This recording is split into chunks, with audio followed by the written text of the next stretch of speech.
All hell is breaking loose as Donald Trump's bluff was called in front of the entire world by Putin. And perhaps it wasn't just his bluff being called. Perhaps it was just exposing Donald Trump yet again being a Putin bootlicker during the war against Iran and in all matters relating to foreign policy. So Donald Trump was given a choice as Russia was sending its ships over to Cuba loaded with crude oil to help Cuba. Donald Trump and his regime claimed they had a blockade around Cuba and that anyone who would deliver aid or crude oil or material assistance to Cuba would face massive tariffs or would be turned away by the U.S. blockade around Cuba. Donald Trump threatened Mexico and other countries with severe sanctions if they dare help Cuba. But then came Vladimir Putin after the Trump regime removed sanctions against Russian oil during the war against Iran, as Russia provides material assistance to Iran in terms of weapons and logistics to kill, hunt, and destroy American military members, as well as American military assets. Donald Trump just says, hey, Vladimir Putin, we will remove all sanctions against your Russian oil and allow you to make billions of dollars during the war as a reward for targeting United States soldiers and military assets. Oh, and by the way, Vladimir Putin, you want to send your senior leadership from the Russian Duma, basically their Senate, to visit the United States Congress and meet with MAGA Republican Congress members and our State Department. Send them our way. The Russian Duma leaders showed up at the end of last week. And then Vladimir Putin sent ships filled with crude oil to go to Cuba. And Donald Trump's like, blockade? What blockade? I barely knew a blockade. And Vladimir Putin was able to bring the crude oil and other material assistance to Cuba, essentially defeating the entire purpose of everything that Donald Trump and Marco Rubio have been saying for some time. Now, look, the intentional suffering and starvation of Cuba, in my opinion, is a crime against humanity. It's a horrible thing. And I think that the Trump strategy in general with this blockade was horrific, and that's not the way you go about things. And then, well, nothing the way Donald Trump is how you go about things. And then it was part of another war that Donald Trump wanted to launch against another nation, this time Cuba. But being so utterly weak and obsequious to Russia and allowing Russia to come in and now firmly planting the Russian flag in Cuba in such a power move that makes the United States look so weak, it is utterly despicable. So you just have to add up all of these facts, and, President Zelensky of Ukraine put out a message I'll read a little bit later in this video over the weekend where he was like, the behavior by entities that remove sanctions against a nation that is then targeting your nation and killing your troops and destroying your military assets, that's pretty strange behavior, is what Zelensky said. And strange was kind of code word, in my opinion, for saying kind of traitorous and treasonous behavior. Again, I'm just giving an opinion protected by the First Amendment of the United States Constitution. Let me just bring some facts and receipts for us now. So back on January 30th, 2026, Donald Trump and the White House posted the following. Yesterday, Trump signed an executive order declaring a national emergency and establishing a process to impose tariffs on goods for countries that sell or otherwise provide oil to Cuba. Trump signs executive order to address threats by Cuba. Threats by Cuba. That's what Trump called it January 30th, 2026.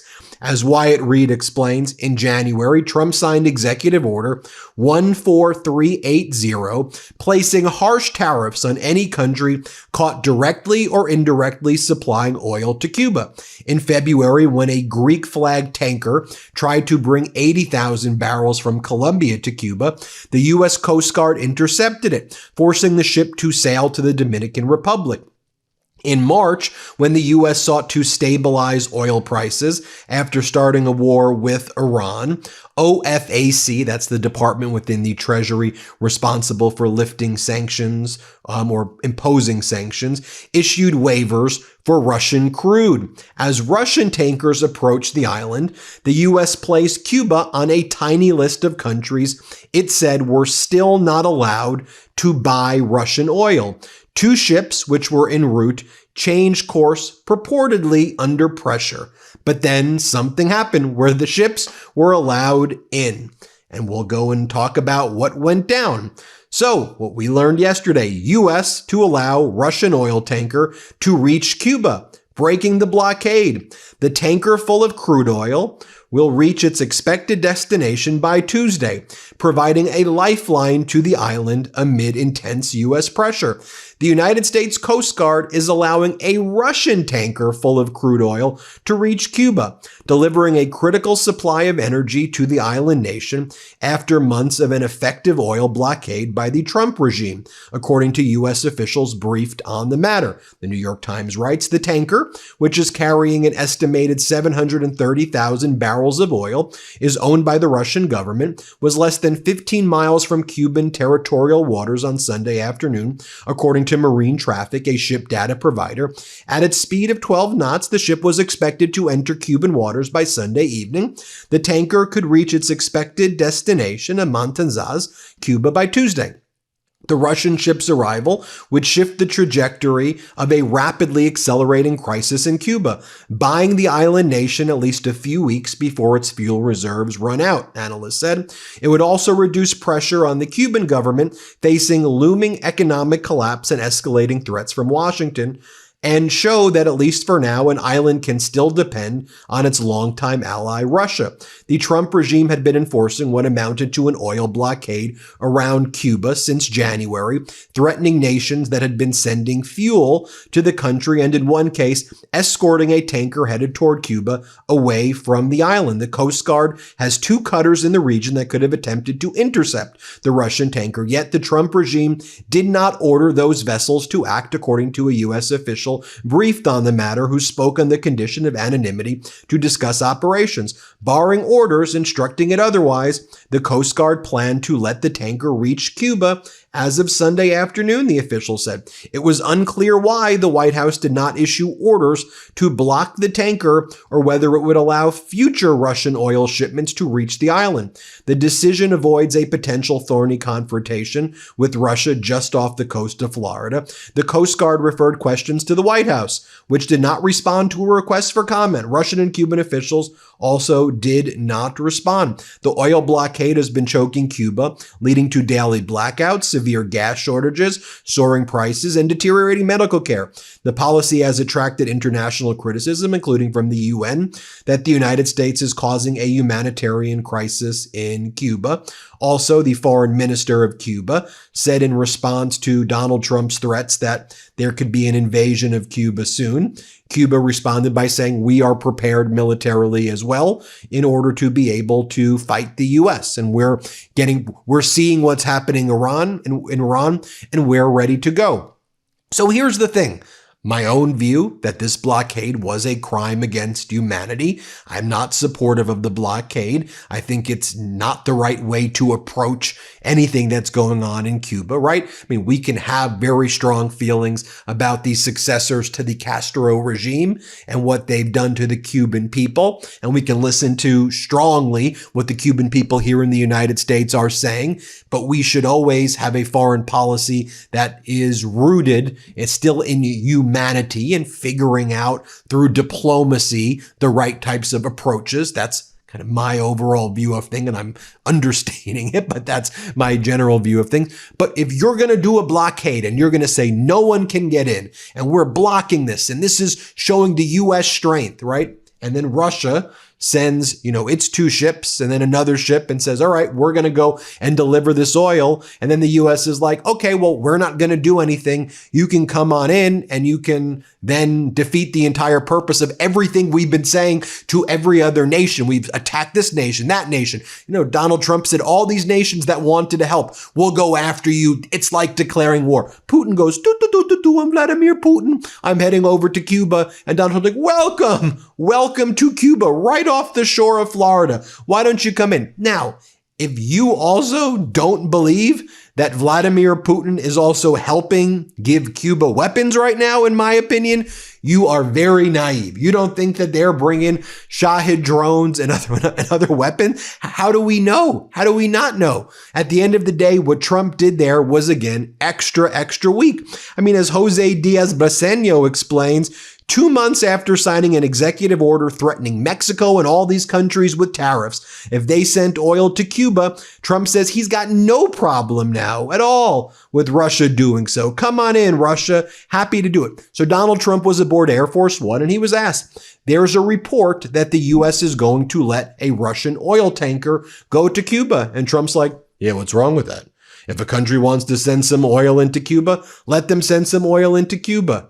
Watch what Donald Trump says here, because Russia applied the most basic pressure to him of all. Russia just went, all right, we're going there, Donald. He's like, come on in. Come on in, Putin. We're going to remove the sanctions against you for your oil, let you make billions of dollars a day, help arm Iran, give Iran logistics to attack the U.S. I mean, destroy our most valuable crown jewels in the Air Force bases and military bases in the Middle East. The United States has had to evacuate 13 of its top military bases in the Middle East because the effectiveness of Iranian FPV drones, Shahid drones, ballistic missiles that are being materially assisted by Russia. Russia keeps sending stuff through the Caspian Sea and otherwise. And Trump's like, yeah, cool. They want to party right off the coast of Florida.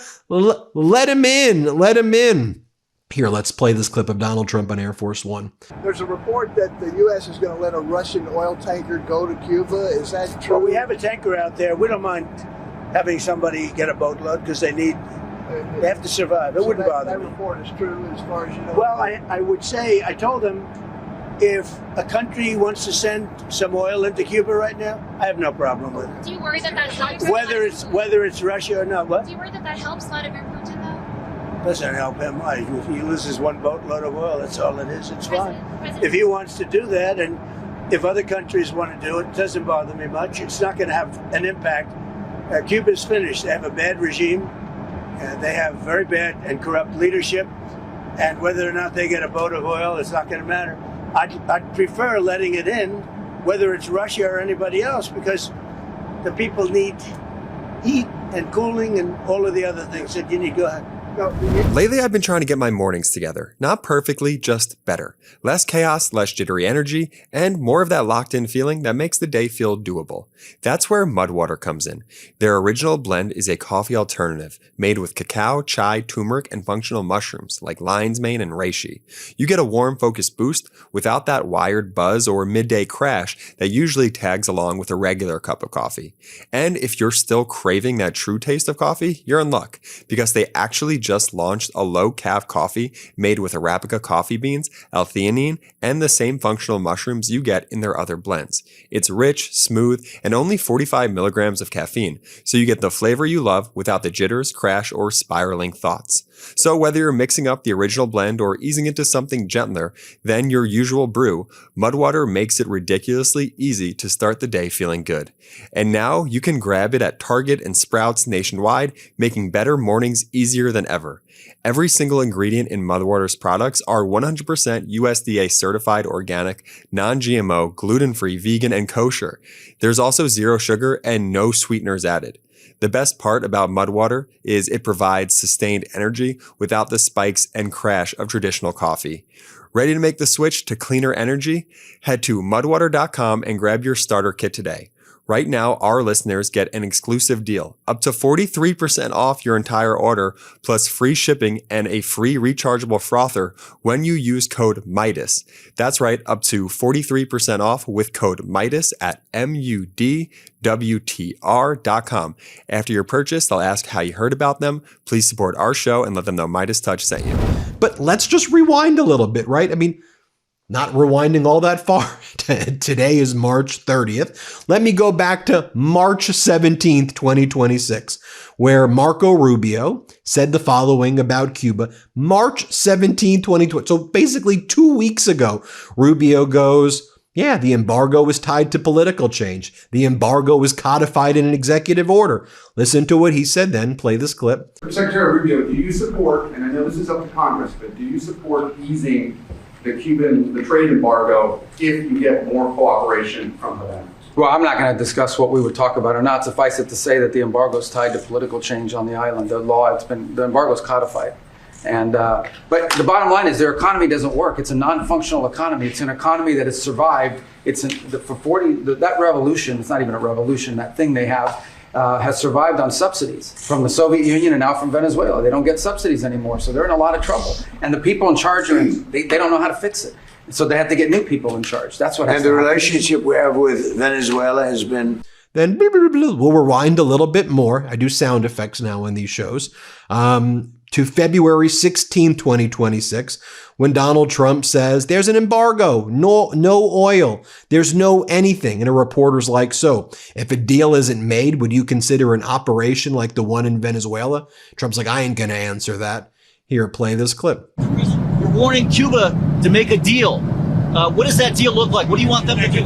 Cuba is right now a failed nation, and they don't even have jet fuel to get for airplanes to take off. They're clogging up their runway. We're talking to Cuba right now. I have Marco Rubio talking to Cuba right now, and they should absolutely make a deal because it's really a humanitarian threat. And we have a lot of great Cuban Americans, and they're going to be very happy when they're going to be able to go back and say hello to their relatives and do things that they should have been allowed to do for a long time. I'm very interested in the people that are here that were treated so badly by Castro and the Cuban authorities. They have been treated horribly. So we'll see how it all turns out. But Cuba and us, we are talking. In the meantime, there's an embargo. There's no oil, there's no money, there's no anything. If a deal isn't made, would you consider an operation like the one in Venezuela? I don't want to answer that. Why would I answer that? If I was, it wouldn't be a very tough operation, as you can figure. But I don't think that'll be necessary. Mr. President. Well, now this tanker is carrying about 730,000 barrels of crude oil, bringing it over to Cuba right now. And by the way, the Trump regime also removed sanctions for Iranian oil, rewarding Iran. And I know that Treasury Secretary Scott Bessent, I'm Scott Bessent, everybody, says we're doing jujitsu. We're doing jujitsu on Iran. Well, Iran is now earning nearly twice as much from oil sales each day as it did before the American and Israeli bombs started falling on February 28th. And they also control the Strait of Hormuz. While they're out there posting memes of themselves killing American soldiers, they're getting rewarded. Russia's getting rewarded. And by the way,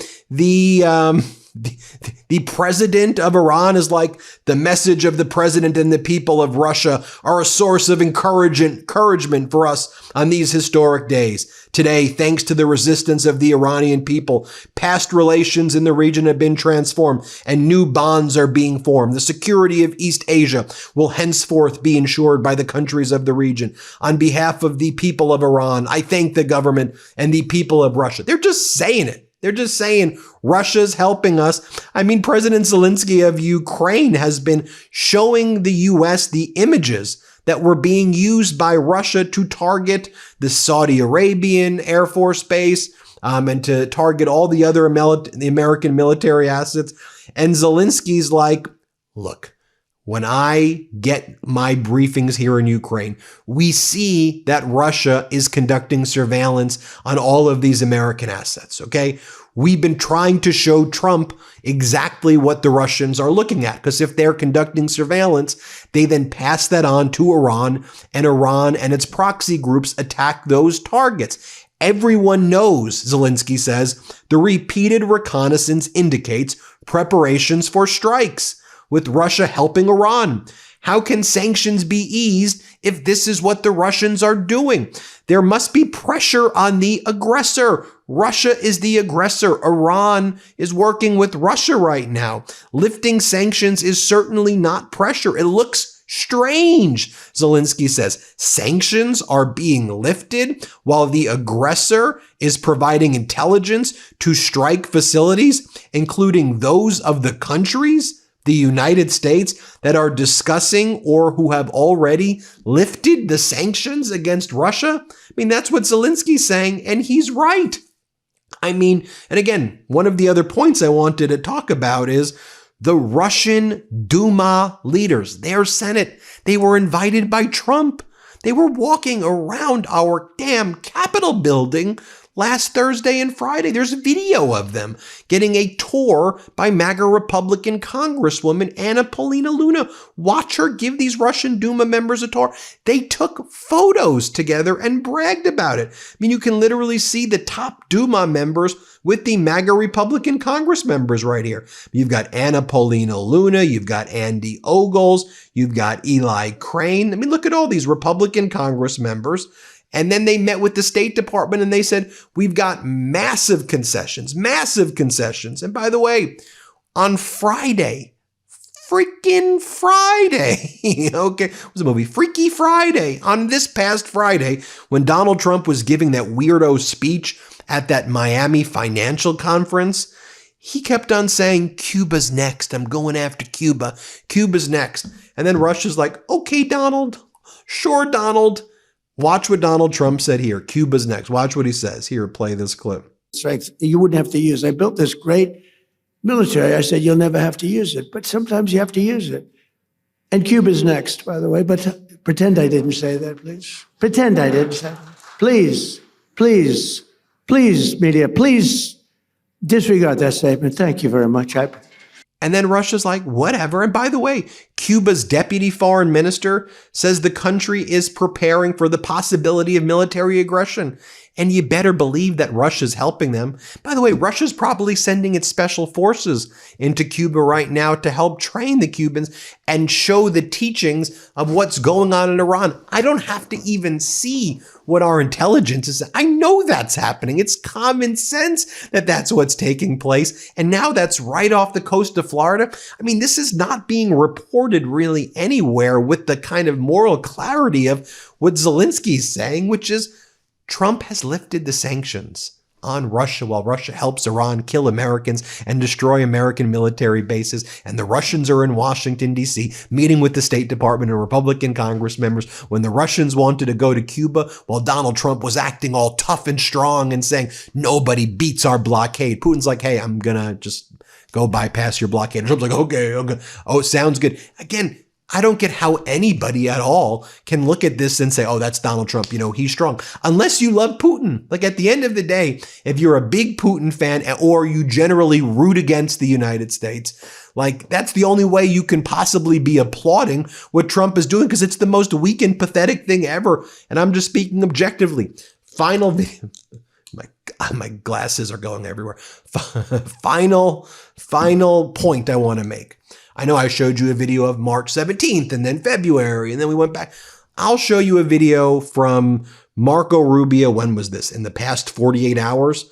When Marco Rubio, as Ryan Grimm says, the number of obvious lies in this from Rubio suggests he's feeling actual pressure. This was before it was announced that Trump was going to let the Russians get into Cuba. And Marco Rubio claims Cuba wants oil for free and the U.S. isn't blocking it. And that's really the issue, that the whole issue here is that Cuba wants free oil, that there's really no blockade at all, and that if anybody wanted to give free oil, they could do it. It's just Cuba doesn't want to pay for it, so nobody wants to deliver the oil for free.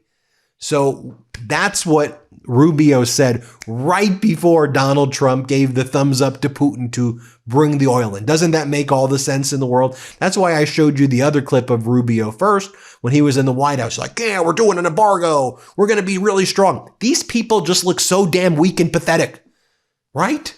Weak and pathetic. They're losers. All of them are freaking losers. They're making the whole United States look like the biggest losers, like Trump loser companies that go bankrupt, like in his whole life of being a freaking loser, surrounded by losers. Isn't that what he said the other day? I like to hang out around losers because that makes me feel better. Yeah, because you're a loser. And all these world leaders know how weak you are, how easy you are to break when someone stands up to you. It's pathetic. Anyway, play this clip of Rubio. About it in the G7, okay? Everybody talks about these blackouts. Cuba's been having blackouts all of last year, all the year before. There isn't a naval blockade surrounding Cuba. The reason why Cuba doesn't have oil and fuel is because they want it for free. And people don't give away oil and fuel for free on a regular basis, unless it was the Soviet Union subsidizing them or Maduro subsidizing them. They just don't do it. They may get a shipment here or there now and then someone, but not enough to sustain their country, okay? So the reason why they're having that's why they don't have fuel. And the reason why they're having blackouts is because they have equipment from the 1950s and 60s that they never maintained or kept up. Well, there you have it, folks. We appreciate you as always. Subscribe to our YouTube channel, but will you do me a favor today? Subscribe to Scott McFarlane's YouTube channel, Scott McFarlane News. He's on his way to 250,000 subscribers pretty damn fast.